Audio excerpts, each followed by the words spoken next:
anakku semua nanti bisa sekolah kiamat ke Mesir, ke Mekah, amin ya rabbal alamin. Ini mohon maaf para pengurus tadi kontak Ustaz mendadak ini karena acara beliau silaturahim dan berikan motivasi mumpung beliau di sini. Nanti hari Kamis mungkin beliau sudah ke Jogja dan Kalimantan untuk berdakwah.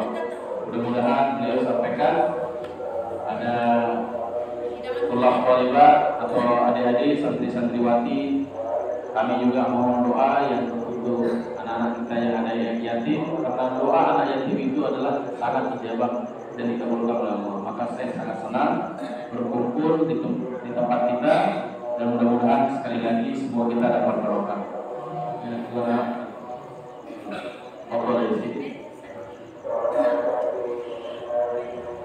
Assalamualaikum warahmatullahi wabarakatuh.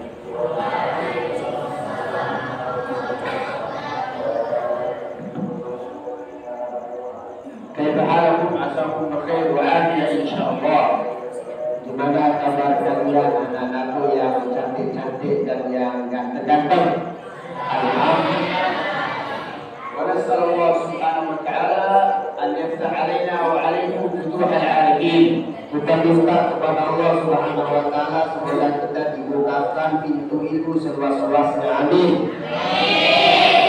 Wa an yaj'alna wa iyyakum min ad-du'a ala basirah al-'amilina bi'ilmihim wa nashirin ad-da'wa fil masyarik wal magharib ya rabbal alamin. Dan semoga kita semua sebagaimana disampaikan oleh Rasulullah didoakan oleh semua manusia, para malaikat, bahkan semua binatang-binatang dari masyarakat dan maghrib, dari ufuk timur sampai ufuk barat. Amin. Amma ba'du, faqad akramana Allah wa iyyakum wa habarna ma'akum fi hadhihi al-lailatul mubarakah wa fi hadha al-ma'had al-mubarak.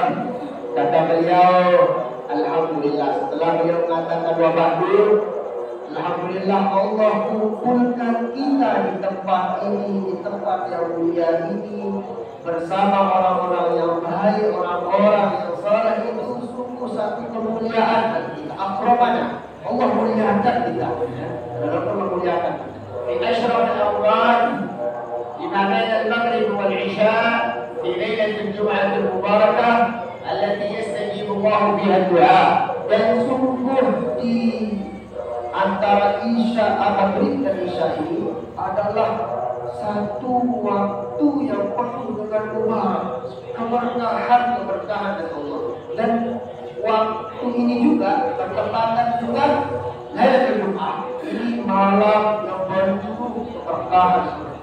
Wa inna min ashrafil awqat wa awraqil awqat hadha al-waqt al-mubarak fi ma baina al-maghrib wal isya, sawa kana lailatul jum'ah أو غير ليلة الجمعة، فإن فيه بركة وفيه نور وسر من الله سبحانه وتعالى.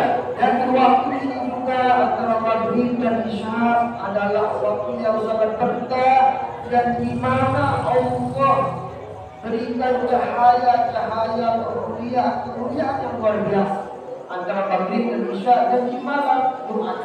وقد كان السلف الصالح من زمان رسول الله صلى الله عليه وسلم إلى وقتنا هذا يأمرون هذا الوقت الشريف فيما بين المغرب والعشاء، سواء كان في قراءة القرآن أو في ذكر الله أو في الصلاة على رسول الله أو في تعلم العلم الشريف. Paham? Tidak paham tidak? Oke. Bahasa Sasak atau bahasa Indonesia? Oh, Sasak atau ya? Ya. Jadi kata beliau dulu di waktu baginda Nabi, ulama, para sahabat, para ulama itu selalu memuliakan pada maghrib ini dengan zikir kepada Allah. Ya, memuliakan dengan berbagai antara maghrib dan isya itu, ya, tidak hanya di malam Jumat, akan tetapi termasuk di malam-malam juga di Jumat. Ya. Mulia diisi dengan hal-hal yang mulia, zikir, wirid dan lain sebagainya. Jangan sampai disia-siakan. Itu amalan ulama atau sahabat-sahabat terdahulu di masa Rasulullah SAW. وقد رأينا وشاهدنا بأعيننا في مدينة كريم، مدينة العلم والعلماء، لا بين أحد بين المغرب والعشاء في الأسواق كلهم في المسجد ما شاء الله. Masya Allah, pemilu, Masya Allah, maksudnya.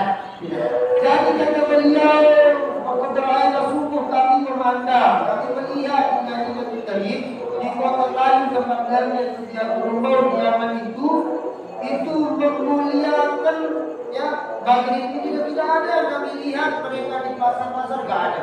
Di antara maghrib dan isya ini mereka pun yang mengerjakan kebaikan apa yang diperintahkan oleh Allah, apa yang diperintahkan oleh Rasulullah di antara maghrib dan isya. Jangan sampai disia-siakan.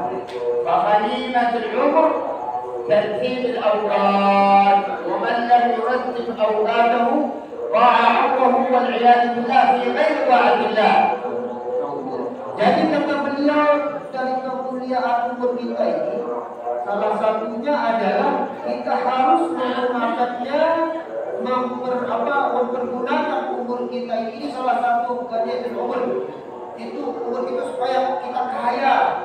Maksudnya kaya umur kita ini terisi maksudnya ya, bukan kaya supaya kita gunakan antara maghrib dan isya itu untuk beribadah. Tapi umur harus kita atur betul umur kita ini. Besok saya kemana, apa yang saya kerjakan, pertama di maghrib apa yang saya baca, itu harus betul-betul ditertib, harus betul-betul dijadwalkan. وأنتم ما شاء الله في هذا المعهد المبارك أيها الطلاب والطالبات معمورة أولادكم في هذا المعهد سواء كان في قراءة أو في ذكر أو في صلاة أو في مراجعة أو في غير ذلك. فاحمدوا الله على هذه النعمة التي أنعم الله بها عليكم.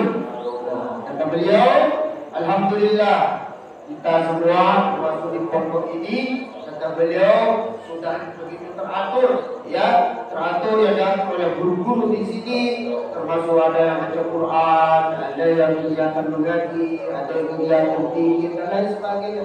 Ini harus kita syukuri ya ibu-ibu yang pondokkan ada di situ bersyukur ya, ada kita waktu maghrib di selain maghrib ya tetap dididik oleh guru-guru dan ini adalah satu syukuran.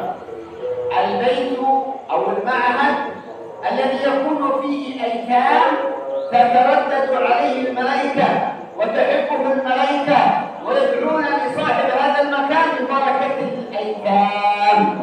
Ini salah satu kemuliaan dari para pengasuh ya, termasuk di masyarakat kita.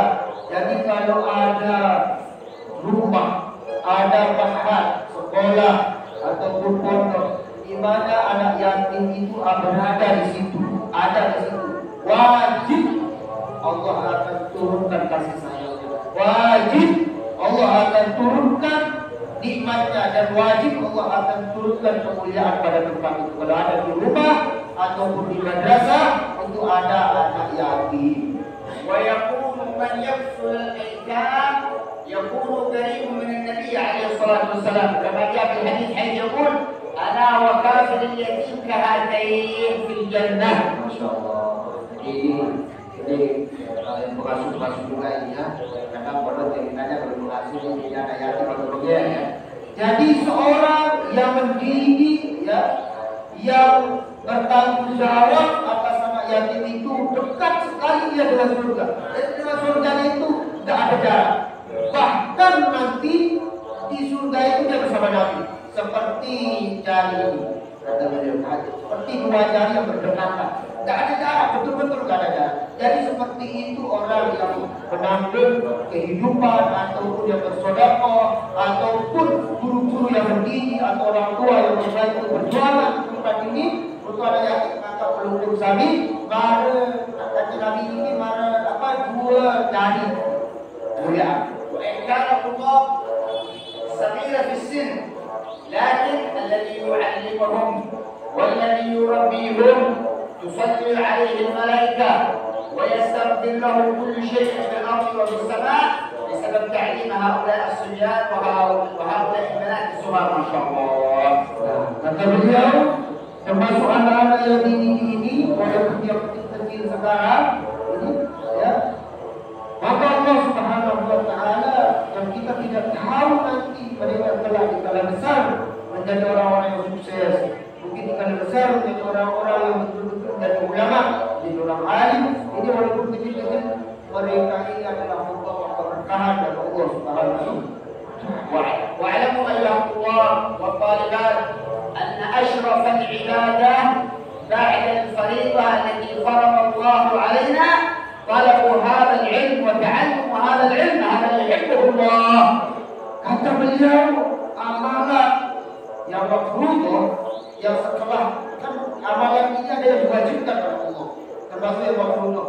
Ada amalan yang lebih wajib juga, kalau bahasa kita itu yang wajib setelah wajib, yang ada juga pekerjaan yang wajib apa itu thalabul ilm, menuntut ilmu.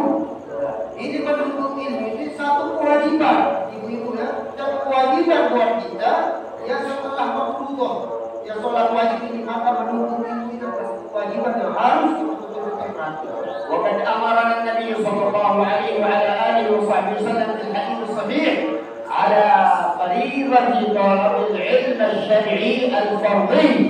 Termasuk di dalam hadis baginda Nabi Sallallahu Alaihi Wasallam itu bukan hanya sholat tadi yang makruh, tapi termasuk menuntut ilmu ini adalah fardhu. Jadi bagi kita seorang muslim ya maka wajib kita menuntut ilmu. Kama warada fil hadis an Nabi Sallallahu Alaihi Wasallam حيث يقول طلب العلم فريضة على كل مسلم ومسلمة واجب. Maka di dalam hadis baginda Nabi Sallallahu Alaihi Wasallam Rasulullah sampaikan, kata beliau bahwa menuntut ilmu itu wajib, ya, wajib bagi kaum laki-laki maupun kaum perempuan. Maka sungguh sangat diwajibkan, sangat dianjurkan untuk menuntut ilmu. Bahkan tidak boleh kita mengatakan menuntut ilmu ini nantilah, tapi kewajiban bagi kita. Wa fil hadits al-akhir yaqul alaihi salatu wassalam تعلموا العلم وتعلموا للعلم السكينة والوقار وتتواضعون ممن تتعلمون منه. فعلمنا رسول الله آداب طالب العلم في هذا الحديث المبارك. Kata beliau termasuk yang kemuliaan, termasuk kewajiban yang tadi menuntut ilmu adalah harus kita membersihkan diri kita, harus tenangkan jiwa kita, jangan ini kalau masuk di gelisah ya, yang belum menyampaikan utama kita ini anakku, salah satu kewajiban kita harus sakit, hati kita tenang, merokok, khusyuk, dan kemudian kalau sebelum kita menuntut ilmu harus bertakwa, berwudu, ya jangan sampai tidak berwudu, ya semua berwudu. ولا يكون تعلم العلم الا في مثل هذه المعاهد ما شاء الله.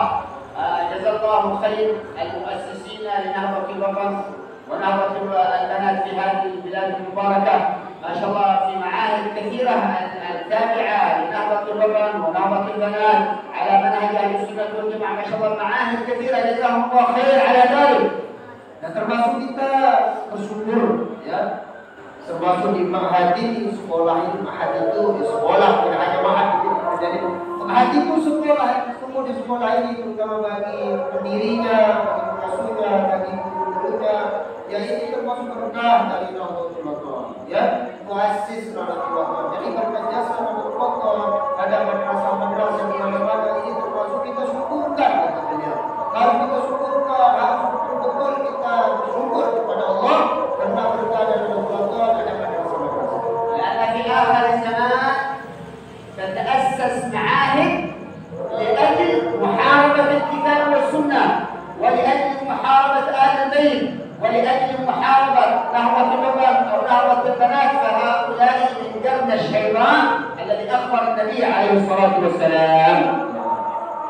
Ini termasuk salah satu kalimat kata beliau, ya. Sekarang kita betul-betul bagi muassis, bagi para guru-guru dan lain sebagainya harus lillah, ya. Kita karena betul-betul ingin sunnah, betul-betul ingin membangkitkan agama, betul-betul ingin mendidik Al-Quran dan lain sebagainya. Jangan karena yang lain, jangan karena yang lain, karena banyak sekali bisikan-bisikan, ya, termasuk dari syaitan. Jadi betul, jangan karena apa-apa dari lillah, karena Allah sudah titik.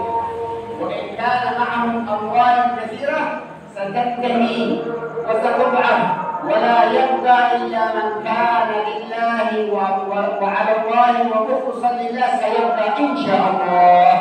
Orang-orang yang punya harta lebih, ya, orang yang kaya, yang lebih hartanya, fokus lagi, yang punya kelebihan dari harta, maka bantulah berdoa, maka bantulah tempat-tempat pendidikan, maka bantulah dengan kemampuan yang bisa, maka itu yang akan ada di Allah, itu yang abadi kelak hadapan Allah Subhanahu.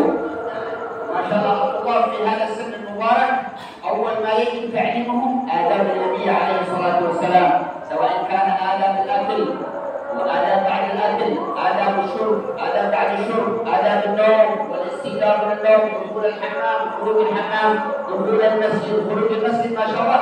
إذا تعلموا هذه الآداب تتنور قلوبهم ويصيروا إن شاء الله من الأولياء الصالحين. Ini amanat untuk guru-guru yang di sini. Jadi kata beliau, yang pertama perlu diajarkan. Jangan kita kulik dulu, jangan kitab-kitab yang tinggi, tidak usah kitab yang cukup. Anak diajarkan pertama kali yaitu tentang bagaimana menghidupkan sunnah Nabi, termasuk bagaimana adab menuntut ilmu, bagaimana adab masuk toilet, ya hammam, bagaimana adab tidur, bagaimana adab, semuanya itu diajarkan dulu, dihidupkan dulu supaya itu yang nomor satu dihidupkan. Dan jangan dipaksa dulu. Apa dan lain sebagainya. Itu dihidupkan. Maka dengan kehidupan sunnah yang ada di hati mereka, maka jiwa-jiwa mereka akan hidup ya untuk agama kita. Jadi itu ya. Masya Allah. Syekh Zainuddin bin Abdul Majid. لماذا أهل اللغة كلهم يحبونه؟ لماذا؟ لأنه تعلم على يد رجال على منهج أهل السنة والجماعة وعمل بآداب رسول الله حتى صار وليا من أولياء الله، فكلهم يحبونه وكلهم يعظمونه هذا الإمام لأنه تربى على منهج أهل السنة والجماعة. Kata beliau, mari kita lihat guru kita, bagaimana beliau disegani, dihormati, ditakdiri, karena mengajarkan sunnah, mengajarkan kebaikan, mengajarkan orang, menghidupkan sunnah baginda Nabi Sallallahu Alaihi Wasallam. Maka beliau diangkat menjadi wali karena mengajar itu. Insyaallah nasma' al-adhan ba'da adhanikum insyaallah. Kita jawab sebelum.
وهكذا بارك الله فيكم كما سمعنا على فضيلة العلم وتعلم العلم والسكينة والوقار لهذا العلم الشريف. Kata beliau, warahmatullah, terima kasih banyak ya, kita betul-betul mendengarkan dengan khusyuk dan tidak ada yang main, kemudian mendengarkan majelis juga tenang kata beliau, dan kita saya berterima kasih kepada Allah Subhanahu wa taala yang memberikan keberkahan. فمن عمل بهذه الآداب نور الله بصره وبصيرته وفتح الله عليه وجوه العارفين إلى الله. Amin. Jadi kata beliau, dengan kita hadir, dengan kita menuntut ilmu, maka Allah Subhanahu wa taala membukakan jiwa kita, hati kita, memberikan kepada hati kita satu cahaya yang nur dalam hati kita ini, sehingga dari situlah Allah Subhanahu wa taala akan memberikan satu kebahagiaan, satu kesuksesan kita. Jadi hanya dengan menuntut ilmu saja, kata beliau, yang akan memberikan ketenangan, kesejukan, kebahagiaan. ومع تعلم العلم الشريف أولا يبدأون بقراءة القرآن قراءة صحيحة حتى يصير الحفظ صحيح. Nah, dan yang harus pertama ini beliau menyampaikan bukan hanya untuk kita sebagai santri tapi untuk guru. Jadi pertama kali yang harus kita perhatikan sebagai seorang guru ya, dan anak-anak juga yang sebagai seorang murid itu fasohah ya, fasohah Al-Quran itu perlu sekali diperhatikan. Jangan sampai dilalaikan karena banyak pondok yang kadang-kadang Qurannya nggak diperhatikan. Ya fokus baca kitab, tapi Qurannya ini yang pertama kali harus diperhatikan. Hatta yakununa khairan nas 'inda sayyidin nas haitsu yaqul khairukum man ta'allama al-Quran wa 'allama, wa hadha khairun 'inda Allah wa afdal 'inda Allah subhanahu wa ta'ala. Kata beliau, khairukum man ta'allama al-Quran. Jadi sebagaimana disampaikan di dalam hadis Nabi sallallahu alaihi wasallam, kata beliau tadi, itu khairun nas, yang maksud khairun nas itu di hadapan Allah. Jadi orang paling mulia di hadapan Allah yang belajar Al-Quran, ya, kemudian yang mengajarkan Al-Quran. Jadi ini yang perlu diperhatikan, ya, yang perlu diperhatikan di setiap sekolah-sekolah atau di pondok atau di tempat ini harus baca Al-Quran, itu perlu diperhatikan. وبعد ذلك يتعلمون كيف الوضوء وتقليد الوضوء حتى يصير الوضوء صحيح، وتعليم الصلاة حتى تكون العبادة الصحيحة لله سبحانه وتعالى. Baru kata beliau, tadi kan beliau menyampaikan yang pertama ada, yang kedua masalah Al-Quran, yang ketiga itu baru diajarkan yang lain, wudhu, lain sebagainya baru diajarkan. Ya, betul diperhatikan hal yang sepele kata beliau. Ini yang betul. Insyaallah al-himma wa 'adam al-kasal, labud an takun himma masyaallah fi akhdh al-ilm. Dan seorang murid ini harus punya hikmah, jangan malas, harus punya hikmah. Karena kita tidak progres sekalian. Kata beliau harus tetap punya hikmah yang kuat untuk menuntut ilmu. فإن آفة العلم الكسل، آفة العلم وما يضر العلم الكسلان، هذا مشكلة. Jadi ujian yang terberat atau penyakit orang menuntut ilmu itu, ya, termasuk kita juga sebagai guru, ya, sebagai pendidik, itu al-kasal, itu malas, itu penyakit berat yang akan merusak kita, malas. Insyaallah ma fi kasal kullu masyaallah, insyaallah mujahidin wa mujtahidin insyaallah. Kata beliau, alhamdulillah di sini saya lihat insyaallah enggak ada yang malas, betul ya? Jangan malas ya. Barakallahu fiikum wa fataha Allahu 'alaihi wa 'ala ummatina. Barakallahu fi hadha al-ma'had al-mubarak wa ja'ala al-ma'had ma'mur bil khair wal barakah wa barik lana fi ma'ahid al-mutaba'ati li nawati al-watan wa nawati al-banat. Allahumma bil khair wal barakah ya arhamar rahimin ya arhamar rahimin. Sallallahu alaihi sayyidina Muhammad wa ala alihi wa sallam. Alhamdulillahi rabbil alamin. Kesimpulannya tadi kata beliau itu dibagi guru, ada untuk guru, ada untuk murid. Jadi pertama kali perhatikan itu adabnya, ya, ya itu adabnya, ada diajarkan mereka pas masuk kamar apa doanya, masuk apa ini amanah, ya. Ini alhamdulillah beliau hadir di tempat ini. Kita nggak tahu basyirah ini, apa basyirah itu pandangan beliau, pandangan orang-orang ahli beda ya, yang pandangan kita. Mungkin beliau memandang ada yang salah mungkin, ya. Jadi perlu diperhatikan karena banyak sekarang peraturan gede bisa baca kitab kurung, bisa baca garis, bisa itu, bisa ini, tapi nggak diperhatikan ada adab tadi. Jadi anak-anak itu ketika besar dia tidak ada manfaat bagi umat, dia tidak berkah hidupnya. Jadi ada doa pas tidur, doa yang harian atau hal-hal sederhana diperhatikan. Terus termasuk apa tadi itu pencaluran masalahnya diperhatikan satu-satu, ya. Ini yang perlu sebagai pendidik. Ini bukan sesuatu yang terakhir, atau beliau baru diajarkan hal-hal yang lain. Ini fokuskan dulu, ya, fokuskan mengajarkan hal-hal yang remeh-temeh tadi. Nah itu yang membuat hati anak-anak santri menjadi bercahaya. Kalau sudah percaya gampang itu yang lain, ya. Alhamdulillah tempat ini keberkahan kata beliau, ya. Nah cuma itu yang dapat saya sampaikan sebagai mutakim kurang lebihnya. Ya, pasti ada kalimat yang sulit untuk kita, ya, apa istilahnya, artikan. Insyaallah maksud beliau tadi, insyaallah apa yang kita sampaikan. Semoga ikut yang jelas paham sebagai tadi. Wallahu a'lam bishawab. Assalamualaikum warahmatullahi wabarakatuh.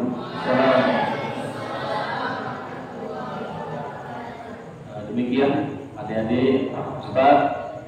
Jadi alhamdulillah walaupun mendadak informasinya, karena sekali lagi kebetulan kami sekalian jalan ke Labuan Lombok, masuk silaturahim, memberikan kita sedikit siraman rohani, mudah-mudahan berfaedah kepada kita semua. Amin ya rabbal alamin. Syukur nih, walaupun tidak pernah dirancang, tidak pernah begitu begini, tiba-tiba Syekh berkenan hadir. Alhamdulillah. Beliau sangat cinta kepada organisasi kita Nahdlatul Ulama. Jadi senang sekali silaturahim kalau pas tidak ada acara. Demikian, mudah-mudahan barokah buat kita semua. Mungkin kita sholat langsung gitu. Assalamualaikum warahmatullahi wabarakatuh. Waalaikumsalam.